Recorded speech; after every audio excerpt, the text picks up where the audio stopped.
السلام عليكم ورحمة الله وبركاته. النهاردة ان شاء الله هنعمل كفتة الحاتي. كفتة الحاتي مقاديرها بسيطة وموجودة في كل بيت. المهم نعرف هنعمل نسبة وتناسب فيها ايه، اللحمة قد ايه والبوش قد ايه هنحطه معاها. طيب احنا عندنا هنا ايه؟ عندنا ده 200 جرام بوش، دي بصلة مفرومة اهي ببشرها، هنا ملح وفلفل، وده كيلو الا ربع لحمه، ده كيلو الا ربع لحمه. يبقى احنا عندنا النهارده مقاديرنا موجوده في كل بيت. معايا كيلو الا ربع لحمه، معايا بصله مبشوره على المبشره عشان اعرف انزل منها الميه بتاعتها، معايا 200 جرام بوش. هنحط ادي اللحمه بتاعتنا اهي، هنحط عليها 200 جرام، ادي البوش بتاعنا. الكلام ده يا جماعه هنحطه قبلها بيوم، هنعمله ونسيبها في التلاجة. البصله بتاعتنا اهي لازم اعصرها كده اهي وسط الميه، ما ينفعش تحطيها بالميه بتاعتها وتبشريها بالمبشره اهي. حطي اهي، شايفين اهي. الميه دي طبعا اكيد هتنفعنا، هنسيبها اهي بعدين هنستعملها. هنحط معاها ملح وفلفل اسود. كيلو اللحمه هياخد معلقه ملح وفلفل اسود، اكتر من كده مفيش اهي. بس كده هنعمل فيها ايه؟ هنقلبها حلو مع بعض اهي. لازم المكونات تخش في بعضيها جامد. بسم الله الرحمن الرحيم. تروح عند الجزار قولي له انا عايزه كيلو ربع لحمه وربع كيلو دوش او بوش زي ما بيسموه. هو الاساس بيقولوا بوش، الجزار بيقول بوش والناس بتقول دوش، اللي هو ما يبسلاش، اللي هو ما الدهن بتاعه ما ينزلش فيبوظ الكفته. بصوا لازم تتعمل جامد كده اهي، لازم تدعك جامد. هخلصها اعملها ادعكها مع بعض جامد وارجع لكم تاني. رجعنا تاني، احنا عملنا اللحمه مع بعض اهي، قلبناها مع بعض حلو قوي لغايه ما عملت، بصوا عامله ازاي كده، شايفين اللي بينها ده اهو اهي، بتعمل عرق كده. هنسيبها نبيتها في التلاجة، لما نيجي نعملها ان شاء الله هنيجي مع بعض هنشوف هتطلع ازاي. هنعمل الكفته مع بعض ان شاء الله. نسيبها ونرجع تاني لما نيجي نعملها.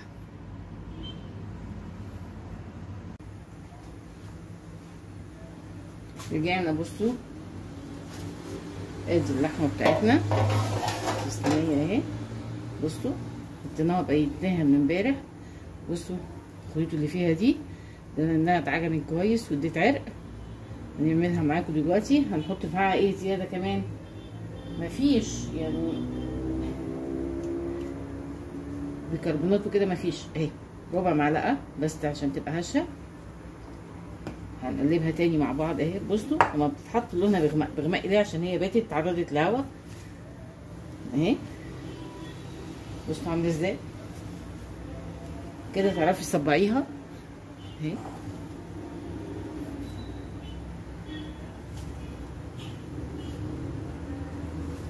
تبلت، لما هي متبله من بالليل طبعا ادت طعم حلو، ريحتها كمان يعني ما شاء الله حلوه اهي، حلوه قوي. ملح وفلفل بس، عايزه تحطي جوز الطيب ممكن تحطي. هنصبعها عندك كام طريقه.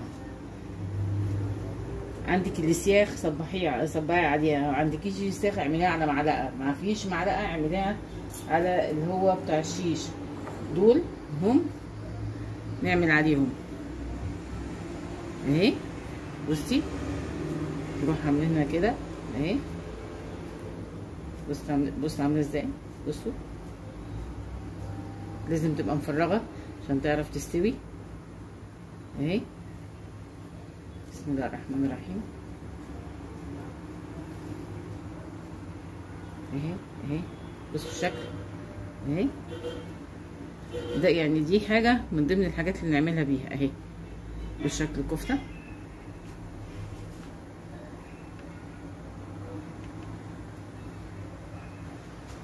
طيب ما عندناش السيخ ده وهنشيلها اهي. بصوا ممكن نعملها كده ونحطها في الصينيه. طيب ايه تاني؟ في ممكن نعملها على معلقه.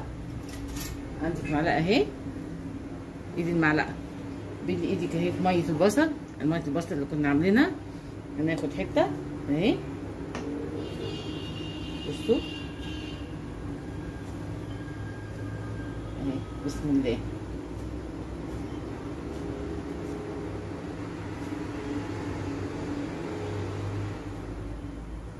مش هتقول لا، وهتدي نتيجه ان شاء الله حلوه. الكفته ما بتتعملش رفيعه، بتبقى مليانه شويه عشان ما تنشفش. اهي اهي زي الجاهزه اهي، شايفين؟ تروحي سحباها كده وحطاها اهي،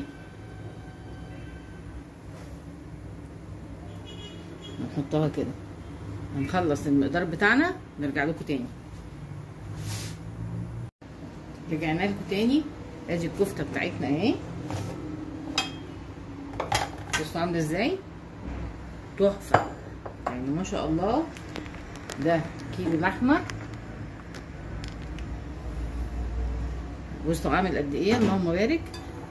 فاضل واحده برضو، قلت اما ايه ما اعملها معاكم اهي. بصوا اهي عشان ايه اللي ما شافش من الاول يشوف تاني اهي اهي. بصوا عامله ازاي اهي، نعمليها كده اهي مش هنغلب. بصوا عامله ازاي، نروح شايلينها اهي وحاطينها. هنعمل ايه، مولعين الفرن على درجه حراره 180 مده 5 دقايق. ال5 دقايق كنا عملنا الكفته، هندخلها الفرن ونرجع لكم تاني لما تستوي اهي. بصوا عامله ازاي، بصوا يا جماله يا جماله اهي. طبعا دي كده اهي،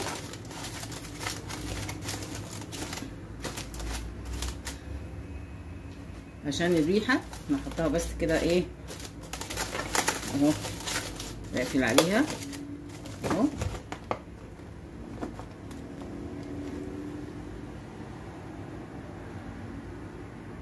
تاخد كل الريحه بتاعتها. وبالهنا والشفا، واشوفكم في فيديو جديد ان شاء الله.